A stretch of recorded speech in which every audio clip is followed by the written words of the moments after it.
Let's just do some brief intros as we get started so people know everyone's background. Matt, do you want to start? Sure. Matt Hougan. I'm the CIO of Bitwise Asset Management. We're a crypto asset manager, manage about $12 billion in assets.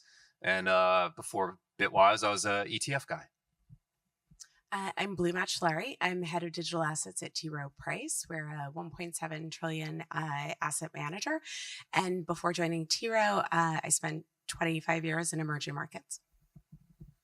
Hi, I'm Amy Oldenburg. I'm at Morgan Stanley on the investment side of the business. I had our global emerging market equity business, and then also am involved in all of our digital asset initiatives, sit on a couple of our working groups there.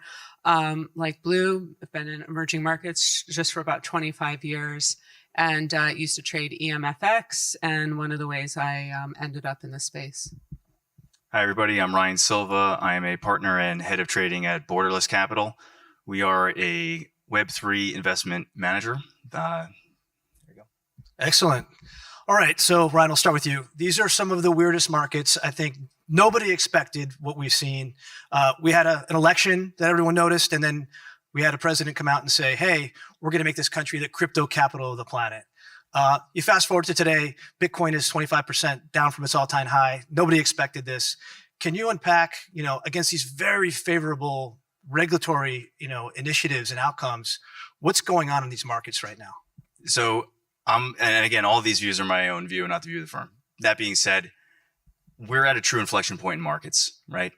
What we're seeing in terms of institutional adoption, the on-ramps into the ETFs, the tokenization that's clearly occurring across chain interoperability, these are all happening real time. There was a little bit of euphoria priced into, crypto and broadly macro assets following the election. That exuberance has kind of forcibly been, delevered and kind of unwound, but it didn't happen in a vacuum. For Bitcoin to move 20 to 25% in a 4-week period is quite normal. For the NASDAQ to move 12 to 13% in the same reference period is actually unusual. Yeah. So this kind of highlights that Bitcoin and digital assets by extension have been just more institutionalized, and they're becoming more factors of macroeconomics, movements as well in macro markets. So that's a brief summary of what's going on. So this volatility is pretty profound, and I don't think traditional investors are used to this type of volatility. Like Blue, putting your traditional asset management hat on, is it too early for these types of investors? Like, how do they navigate that challenge? I think we've seen unprecedented volatility across, not unprecedented, but extremely high volatility across all markets. And I think that one of the things is that it's nice to be able to look around and say, well, it's not crypto this time, folks, it's you guys. But I think that at least from my sort of putting my macro hat on, I think that we see a lot of the levers being pulled simultaneously in what seems somewhat familiar from an emerging market sort of structural adjustment perspective. And I think that it's a period of pain that we got through. And I think that we had a lot of great news on the crypto front. We had sort of announcement after announcement. And I think that we tend to be a sector that has a hard time sitting still without constant news coming down the pike. And so we're sort of trading at the mercy of larger macro factors. So it's pretty interesting. We realized before the panel that both you and Amy have a background in EM. And so it makes sense. You're putting on your EM, paradigm against these markets, and it's not too crazy. Is that fair, Amy? Yeah, it feels totally normal. I mean, it's actually for people that have been in EM for 25 years, EM has gotten pretty boring, actually, relative to what we used to do years ago. I mean, waking up in the middle of the night, crisis overnight, trying to get out of positions, dump your positions down. And I'm not talking about the crypto market. This is like what we legitimately did. Sometimes we wouldn't be able to sell positions. You were trying to track them down. They were lost. They were being delivered by bicycle, and the bicycle messenger got run over in India. Like, this is the type of stuff that really happened. So I do think that there are similarities. It's why between us and then even others, we were talking about it earlier, you tend to see similarities and personalities that do well in these markets: derivatives, emerging markets, and what was our third one? FX. 24/7 markets, not really well regulated.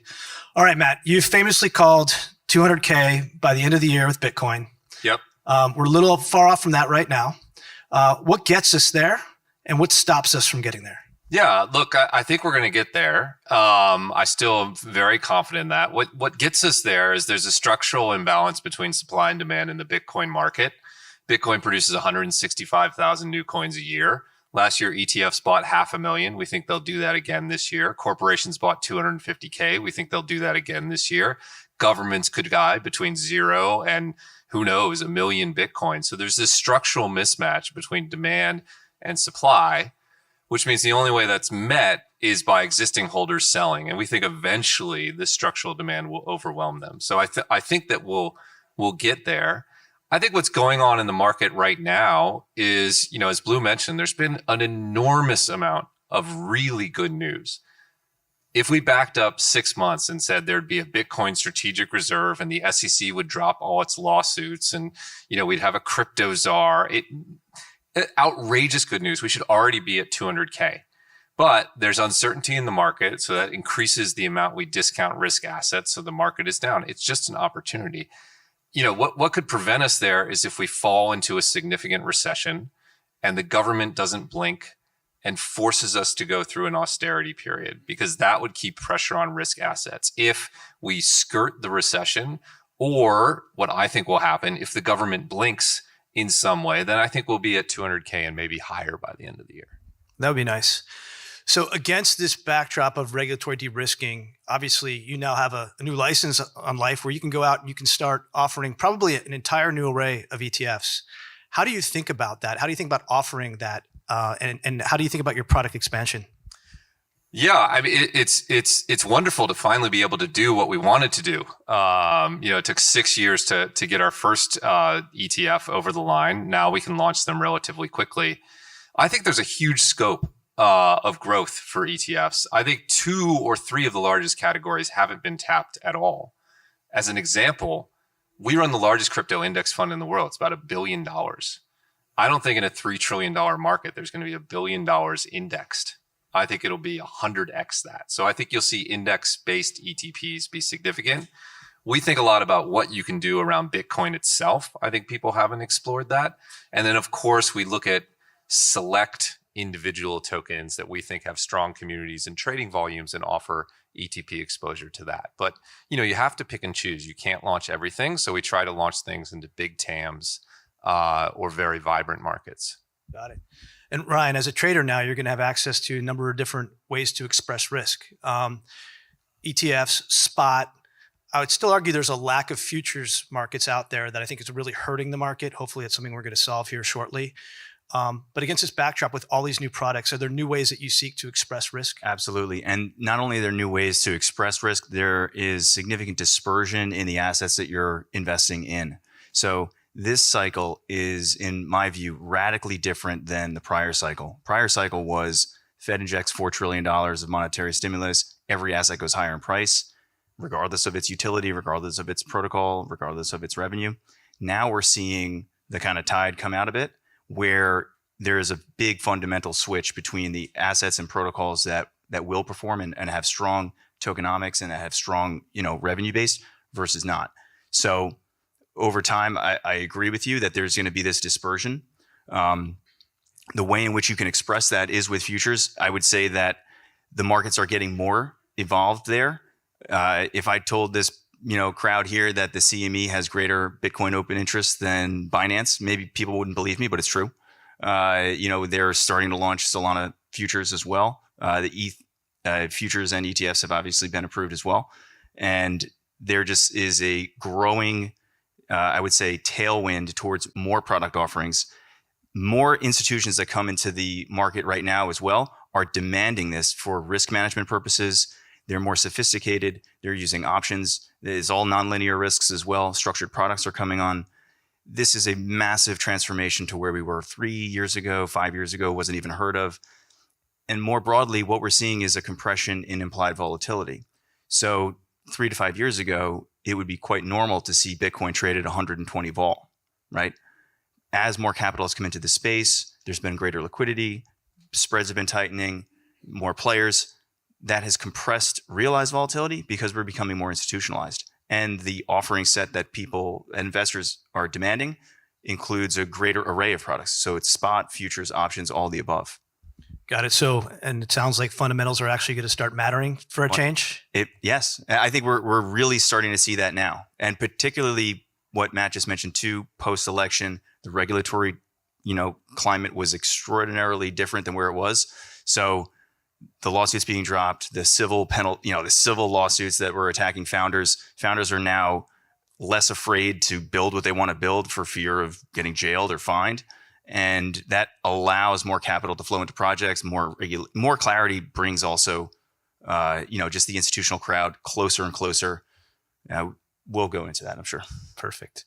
All right, Amy, let's talk about the banks. Everyone's favorite subject in the crypto conference.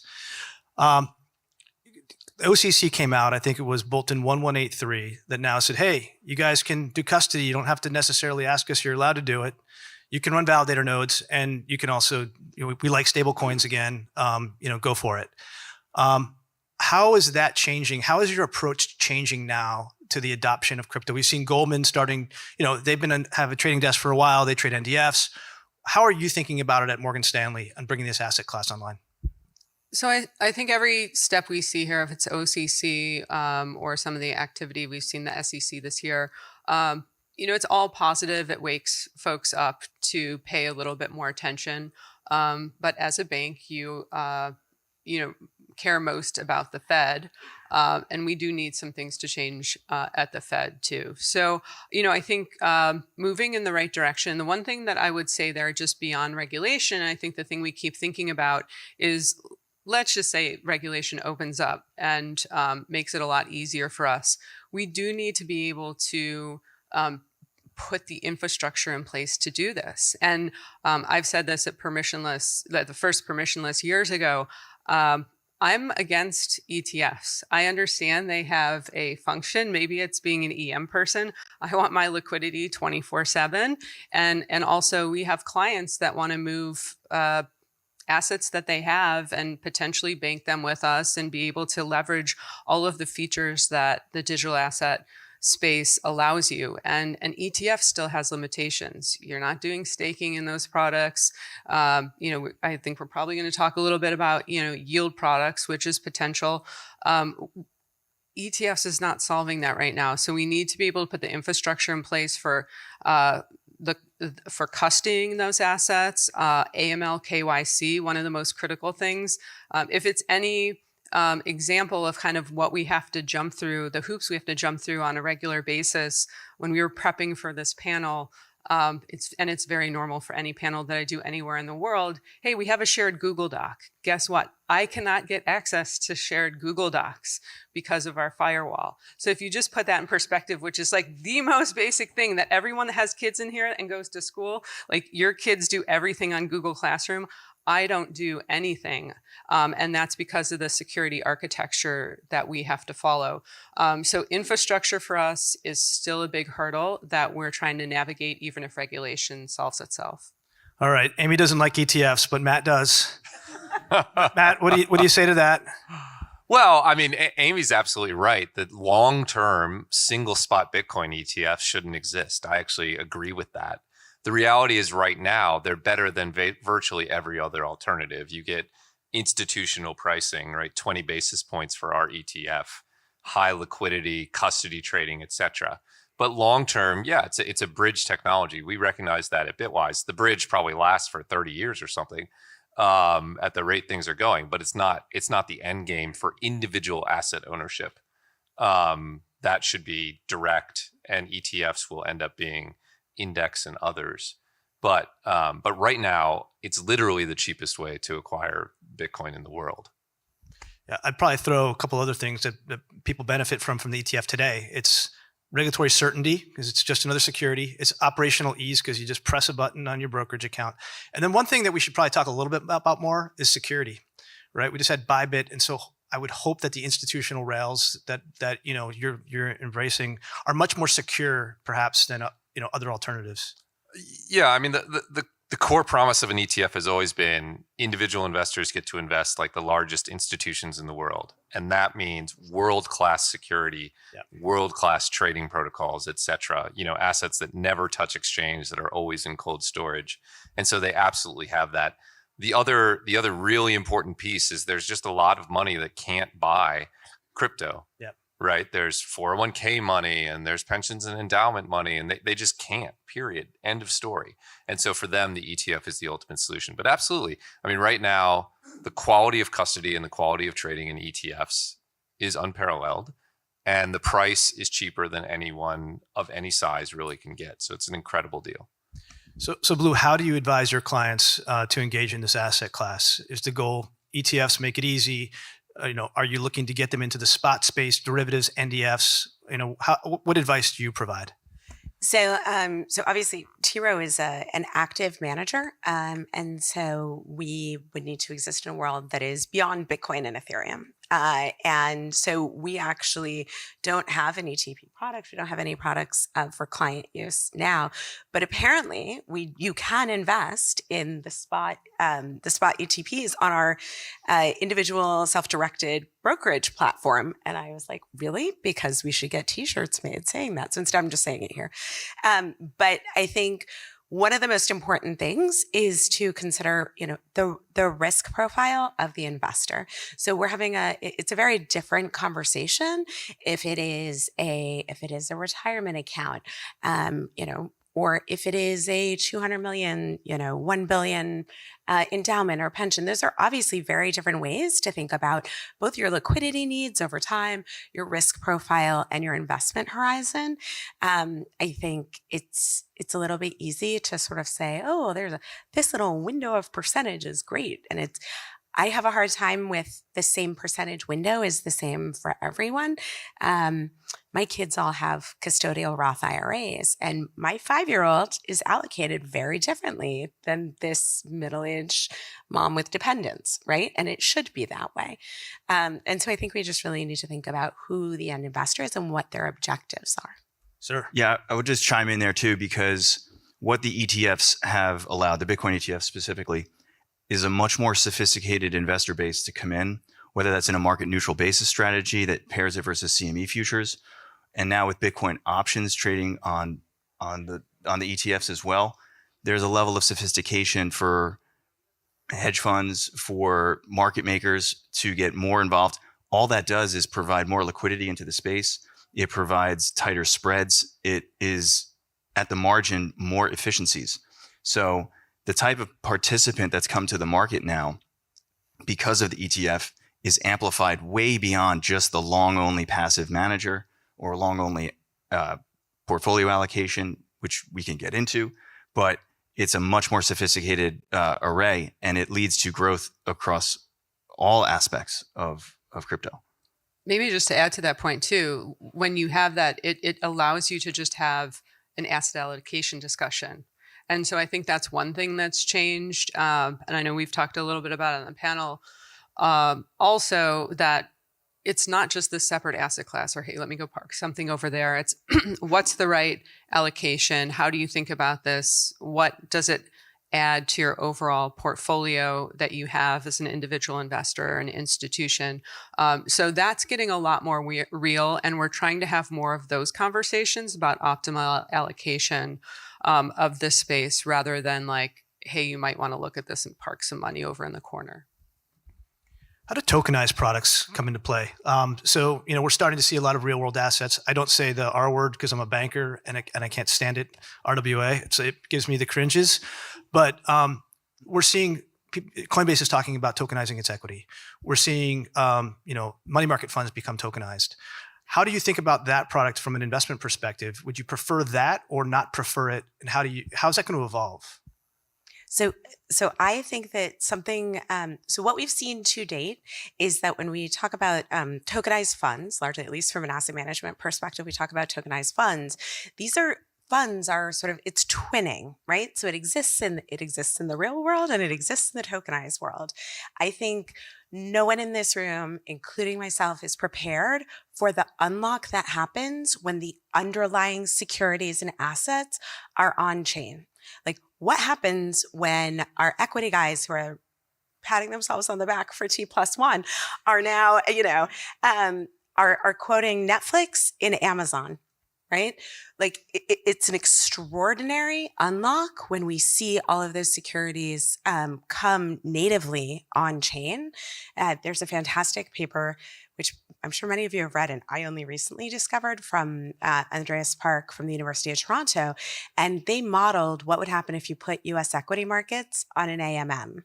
And it's like a 30% reduction in transaction costs. It's insane. When I travel to India and the Middle East, and I'm trying to raise money for our funds, also, like, the only thing a lot of those investors want in these local markets is access to Tesla and Apple and every other big tech name, which is very frustrating. But you can see if you have, and I think that's been a big shift too. Like, the tokenized always started in the private side. Hey, we'll these private funds will tokenize them and like offer secondary liquidity. But the public equity market, I agree with you. Like, that's the big, I mean, these investors in other parts of the world are paying 30% premium just to get exposure. That's pretty nuts. Let's pivot to stablecoins. So we expect to have a stablecoin bill. I think Bo Hines just told us in the next couple of months in front of the president's desk. That's going to inject dollar liquidity on chain as well, complementing this tokenization theme. Matt, what kind of impact do you think this is going to have on markets? I think it's a certainty that stablecoin legislation will get passed. Huge bipartisan support. I think it'll be great for the crypto ecosystem. It will bring more people into the ecosystem in a major way. I think the specific area that will benefit most are DeFi protocols, which will suddenly open up to a much broader array of audiences. It's like a giant onboarding mechanism into the market. So I suspect it will be net positive. I think it'll be good for layer ones. I think it will be spectacularly good for certain DeFi protocols. And it'll be good for equities that are playing in the space as well. So I think there's a lot to be excited about in the stablecoin space. And I take it one step further as well. Like, the United States is the epicenter of innovation, capital markets. We already have a $230 billion stablecoin head start on the rest of crypto, right? Stables are denominated in dollars. They buy treasuries, right? There is significant global demand for the dollar. I think that stablecoins are only going to grow in terms of adoption and in use. Amy talks about emerging markets. Oftentimes around the world, people just want a stable reserve of their own capital that they can custody themselves. That not is in a local emerging bank that could potentially fail or devalue. People want exposure to dollars. They want to be able to custody it themselves. So I think it's a huge unlock. And with the legislation that you've discussed, it puts the U.S. at the forefront of clarity, which again will bring more capital on chain and allow institutions to really embrace this. We're seeing this in real time, right? Like, big names, big traditional names are coming on chain. I'd be hesitant to say names because I want to pick and choose, but private tokenized bond funds, it's happening right now. Private credit funds are coming online. These are huge amounts of capital that can be unlocked when you have greater clarity with regards to stablecoins. So I think it's, and put it this way, even with this 25% correction that we've seen in crypto market prices locally, in that same reference period, stablecoins are at their all-time high. Yep. Right? So stablecoins are already like 20% higher than the last cycle peak, right? Despite significant dispersion across Bitcoin and across alts. There is very clear demand for stablecoins, and also novel demand for derivatives of stablecoins, such as like tokenized synthetic dollar products as well. There are like synthetic cash and carry products. Yep. It unlocks an enormous amount of capital. Totally agree. Did you have something to say, Matt? Oh, I was knitting together the last 2 points. I think stablecoins teach us everything about where tokenization is going to take off. Yeah. Which is two places, and it's not where most of the media covers tokenization from. It's crypto native users and it's emerging market users. Because emerging market users, it's 10x better, and crypto native users just can't think outside of the crypto native space. I think if you're tokenizing products, you should be serving those two markets first, and only thinking about sort of wrapping around to more developed financial markets Second, I see a lot of people experimenting with like developed markets tokenization, but that's a big step for a traditional investor to make. So I think people can look at where stablecoins were adopted to see the route that tokenization is going to follow. Yeah. So today we have about 220 billion in US dollar stablecoins. It accounts for about 99% of stablecoins are dollar. I think traditional assets, in traditional markets, around 57, 58% of transactions are dollar. It doesn't seem like this 99% is going to stay there forever. To my friends from the EM space, like, do we expect to see additional non-dollar stablecoins emerging? I think you have to. So I do just generally think this stablecoin discussion right now is really underestimated how much momentum is picking up underneath the surface here on stablecoins. It could be really transformative, and even to Matt's point, like it could really start to build other things on top of this. I was just having this discussion with someone the other day. It's mostly US dollar stablecoins that get all the attention, and you do need that interoperability, especially if you're going to still have to pay people in the local market. So if you're going to Argentina, if you're going to places in Africa, unless they want to transact in USDC or Tether or some other US dollar denominated stablecoin, which I don't think is going to happen, we're going to need more stablecoins roll out. But I think also there's a lot of discussion about, do corporates have their own stablecoins? Do you kind of go back to back and you have interoperability between like different corporates or financial services companies that have stablecoins? I mean, this is just a big discussion that's really starting to open up right now. Yeah, I think also I think we touched on that the FX guys and crypto. It's like the dollar stablecoin does an incredible amount to facilitate cross-border payments for non-G7 currencies, right? So, I mean, if you want to do whatever, RG, Hey, cross, I mean, the spread on that is a nightmare. But if you can go through the dollar stablecoins, you're reducing so many transaction costs and frictions. So I think that you see a lot of cross-border non-dominant currency like crosses happening through these. And then there have to be local on and off ramps because there are still a lot of non-convertible currencies out there. But I think that it goes a long way to strengthening the dollar. And then I think we all finally see, and the powers that be finally get this, we found a huge demand. Yeah, totally. So I think the stablecoin bill is going to result in a massive injection of dollar liquidity on chain. I want to get your take on where it's going to go, but looking at the FX markets, those are $7.5 trillion a day markets. Most of them trade T+2. It's just a better product. So you got to think in time. That's where we're heading. But okay, so we're going to have all this liquidity come on chain. It's already at 200 billion. Probably I think it's going to go to about 500 billion by year end. Who knows where it's going to go? That's got to be good for alts, Ryan. Yeah, I think it's good for the market structure more broadly, right? We're seeing tremendous fragmentation in the market right now. We're based on certain exchanges now coming back that are now able to even offer certain alts. Before it was very, hostile in terms of what assets you can list. So by definition, more liquidity coming into markets on centralized and decentralized exchanges will help. When you really look at DeFi in general, and when you look at like kind of the core oil of like what powers DeFi, it's programmatic smart contracts that run. And at the end of the day, it's USDC or USDT on the other side of it, right? So whatever liquidity pool you're looking at, injecting another 250 billion, right, is going to have a better impact on that capital, right? It's going to have a better impact in terms of the liquidity.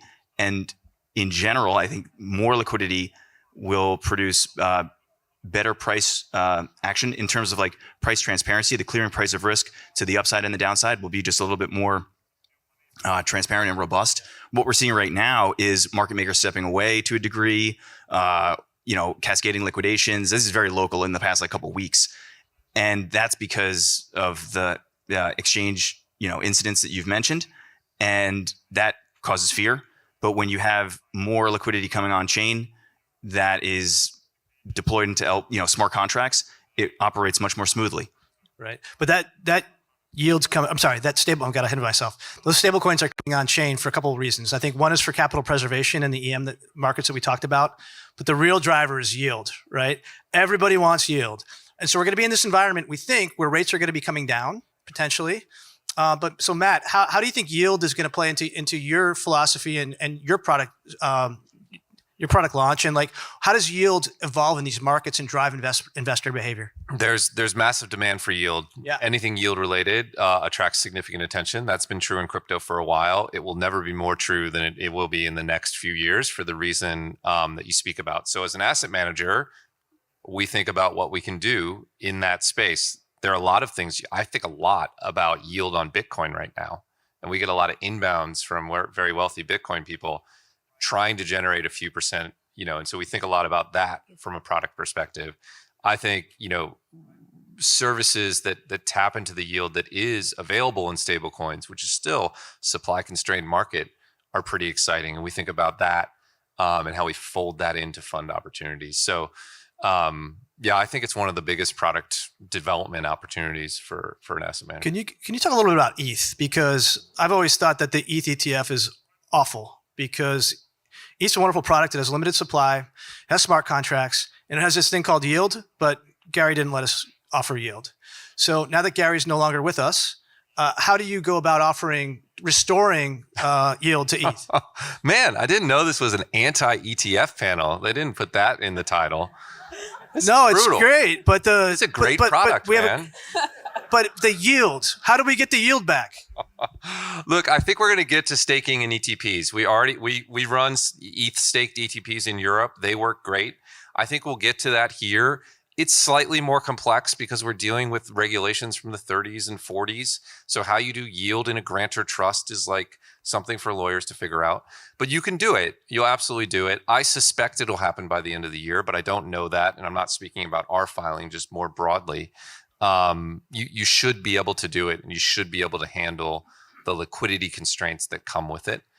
I will say I don't think it's transformative for ETH ETFs from an AUM perspective, because most people investing in an ETH ETF want 50% returns or 100% returns, and 2 or 3% is like nice but not great. What we saw in Europe is that you got new flows when you launched a staked ETP, and the old ETFs didn't get new flows. So it switches where flows go and it increases them, but it increases it incrementally.